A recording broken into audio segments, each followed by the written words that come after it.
See that those black spots under her chest? This is female.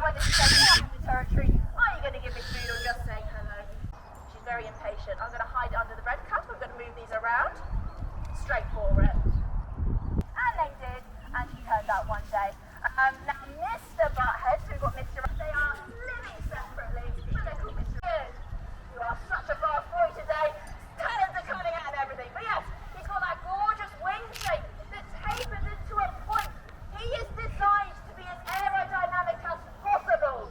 He is a little bullet through the air. So he's got really sleek feathers. He is constantly flapping his wings. So like I said, absolutely exhausting.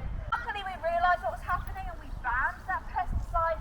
And now their population is booming. They are doing incredibly This well. is the one of the ones that likes to pose.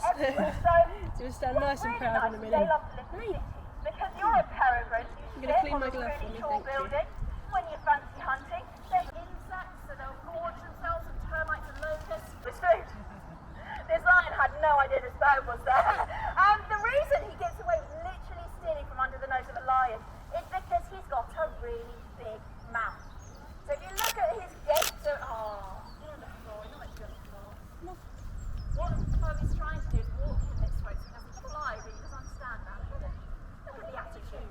Stop you, I don't want you. Give me food. But yeah, so if you look at this yellow line that runs over the side of his face, it's called his gait. He's going all the way back to his pupil. He's got a really big mouth, so he can eat food really, really quickly.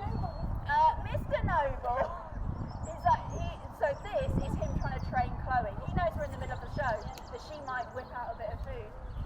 And then he wins. Because, politics rank waiting for them to die. They are